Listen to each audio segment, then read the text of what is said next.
Салом алайкум, ҳамватанони азиз. Бори дигар бахшиш интернет сус буд. Мо ҳами гапа нагуфтем. мутаассифона давоми навори хитоб ба муғулу манғитҳо, ин гапҳое бояд мо ҳатман гӯем ки мардум то охира моро шунаванд, фаҳманд ва мо чӣ ҳадаф дорем, мо чӣ мехоҳем. инҳоро бояд мо ба мардуми шарифи тоҷик расонем. ҳамватанони азиз, ду гапи асосия ман нагуфтам инҷа, барои он ки интернет суст буд, ман фаромӯш кардам. гапи муҳим ҳамин ки 15-16 нафар ҳамватанои моро дар Русия беҳуда бегуноҳ тӯҳмат карда паси панҷара бурданд. ҳукумати нав ки омад, иншоаллоҳ дар ин қазия бояд пайгирӣ кунанд, бояд онҳоро мо ҳамаашонро озод карда ба ватан биёрем. инро ман ҳамин чизи муҳимро, гапи муҳимро фаромӯш кардам. бояд ҳамин гапам гуфта мешуд ки мардуми шарифи тоҷик бояд дарк кунанд ки онҳо бегуноҳ ҳастанд. онҳоро мо ҳатман ба тоҷикистон иншоаллоҳ бармегардонем баъди ҳукумати нав омадан. 16 ҳамватанои моро Путини бадбахт ба хотири бақо мондани курсияш тӯҳмат карду ҳукми абад дод. мо иншоаллоҳ раҳмон ба сари қудрат ки омадем, аввал анам онҳоро озод мекунем. ҳамин гапи муҳимро ман фаромӯш кардам. бояд мардумба мерасондам ки алҳамдулиллаҳ мана боз пахши мустақим биромадем. фаҳмондам ки бояд ин корро кунем. баъд дуюм чиз фаромӯш шудааст ки ҷавонмардо дар синаҳошон мезаданд ки акай муҳаммад хамо рафта наметавонему, мо метавонем яъне даст ёрӣ кунем, яъне кӯмак кунем. 5-8 нафар бародар ҳозир дар сафар ҳастанд. онҳо бояд дар ҳамун ҷои асосӣ рафта расанд. ин одамое ки лоф зада буданд ки хай чӣ хизмате шавад, мо тайёрем, инҳо гуманд. як бор на занг мезананд, на менависанд, на салом мекунанд.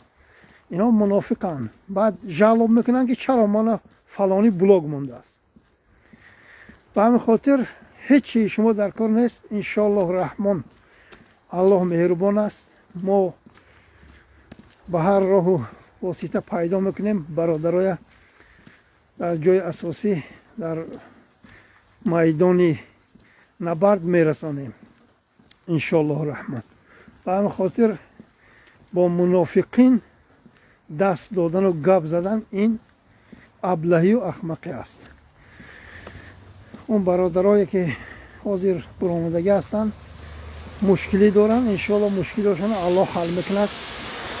онҳо рафта бо бародароне ки ҳозир нақш кардам камаш 300 нафар ҳастанд, онҳо тоҷикҳо ҳастанд, раҳмонов, ва ё толибон нестанд, ин фаромӯш накун.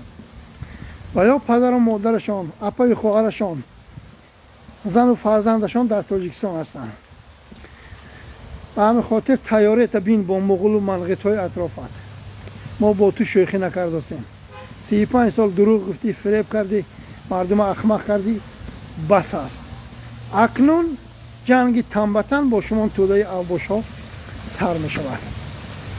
гапи муҳими ман ҳамин буд ки бародарое ки бурда бегуноҳ ҳукми абад доданд, инҳоро мо иншоаллоҳ раҳмон халос карда ба ватан назди падару модарошон бармегардонем. аз падару модарошон хоҳиш мекунам ки роҳ афтода набошанд. мо иншоаллоҳ раҳмон ҳар тоҷике ки мазлум аст, бегуноҳ аст, вайро кӯшиш мекунем ки раҳо кунем, вайро кӯшиш мекунем ки биёрем. онҳоро ҳукми абад доданд. буромада қотилои Путин эълон карда буданд ки яъне онҳо соати 11-12 шаб боздошт шуданд. дар рӯзи рӯзона мана ҳаззи ман рӯзи рӯзона ба раҳ гаштастам, برادرای داشته گوشاشون بریدن، زده فوک و داناشون قیمه کردن.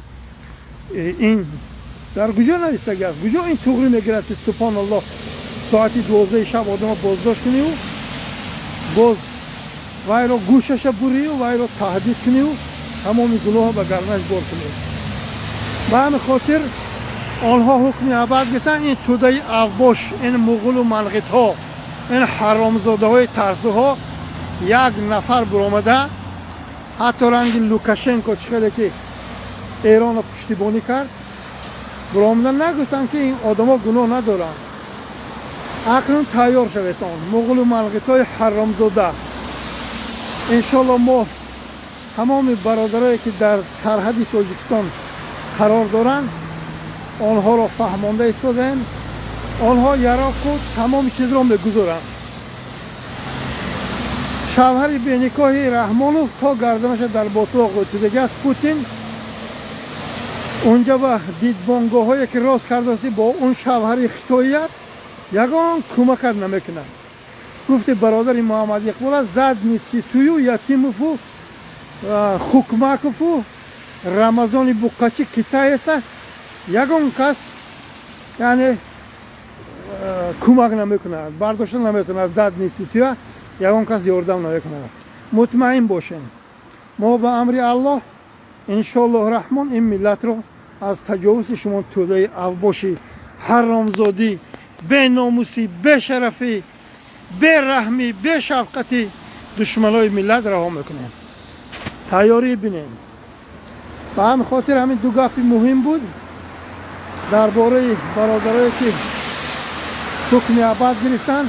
آنها درباره منافقایی که شاید اونها اکثریتش سگای رحمانوف باشن، میدارن گپ میگیرن، میدارن دروغ و وعده میتن که ما کمک میکنیم، همه خیلی گم میشون.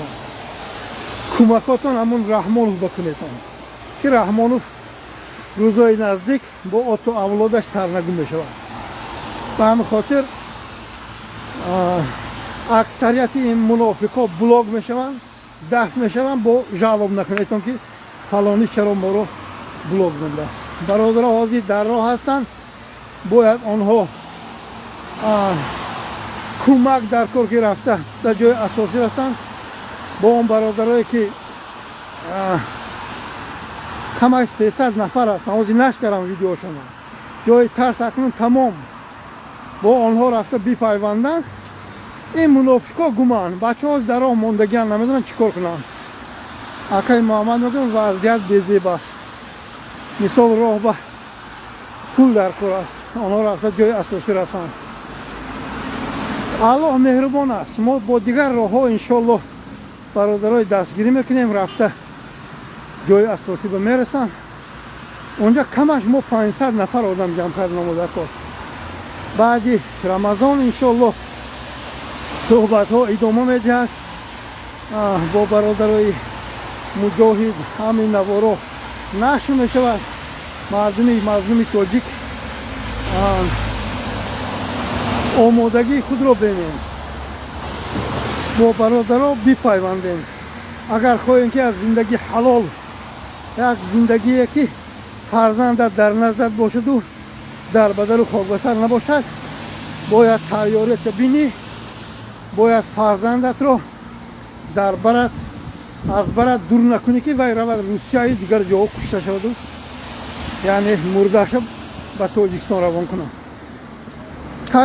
تیاریتان بین تا مردم تاجیک. هیچ کس شما را نه قتل میکند، هیچ کس شما را نه تهدید میکند. ما تنها تهدید ما و علمی 400 مغوله که این ملت را خوار و ذلیل کردن، این ملت را در بدر و خاک بسر کردن. هموطن عزیز دیگر ما یگان کس به کار نداریم. اینها جواب میدن با کنشان. اینها بخشش همین رمضان هم باشه جواب میدن. این ملت اینها خوار و ذلیل در بدر خاک بسر کردن. اکنون پرخوک رحمانوف تو میبینی که آدمایی که تهمت میکنی که در پیگر قرار دارن، همشان در بدر و خاک بسر هم بیچاره در وگان و در کوچه ها خوابن. آنها را تروریست و اکستریمیست که تهمت میکنی. اکنون تو آماده باش که کیها تو را در آمده چی گیره کرد میمونن. گفتی محمد اقبال است. آمادگی تا بین تو مردم بیچاره برآمد از حق حلالش طلب کرد که ما به جای کار در کار، ما به زندگی خوب در کار، تو برآمدی مردم در پیگر قرار دادی. نه که بیخبر هستی که کیها تو را باید سرنگون کنند. نه اینکه بیچاره که هر روز زنگ میزنه اکا میگن 1000 روب پرداختیم، ما حوزی دبلا پیچیدگیم، همه غم دوستان کشوکش دارن، 100,000 روبل 200,000 روب ما برای کنیم، ما یعنی ستیتوی توزه کنیم. یک تنگه این حرامی ها بنتیم. روزی فرار این مادر به خطاها این مویلیسای رحمانو نزدیک است. اینها با کنشان بار دیگر میگم جواب میدن. این حرامزاده ها عسکر و افسرانی که کرم میخورن و یک برده نان قاق میخورن استفاده برده بیچاره ها رو عذاب میدادن که اونجا رفته کشته میشنن. آنها دیگر پیش نمیدارن، پیش همین مغول و منقیت ها میدارن. ما جای اساسی به عمده رسیدیم. در امان الله باشتون. انشالله شام نزدیک شده ایستاده است. باز بعد رمضان ما خدا خواهد پخشای مستقیم ادامه میدهیم. دیگر جای ترس نیست هموطنان عزیز. من نمیدونم شما از کی میترسین. نه برق دارین، نه گاز دارین، نه زندگی دارین، نه با دیداری پدر و مادر و زن فرزندتون سیر هستین. خمو مایلش آخی سبحان الله مایلش. ما شما خلاص شوین گفتیم 10 سال بازم محروم شدیم. شما چی؟ شما چی مشکلی زده است که شما در نزد پدر و مادر و زن فرزندتون نیستین؟ مشکلی شما رحمانوف اولادش است. این اولاد با زور سلاح سرنگون می شود. روزدارا دعا کنید. دعاهای روزخورا قبول نیست. این 100% قبول نیست. کسی که روزدار است در حق ما دعا کنید. السلام علیکم و رحمت الله و برکاته. پیروزی نزدیک است. هموطنان عزیز.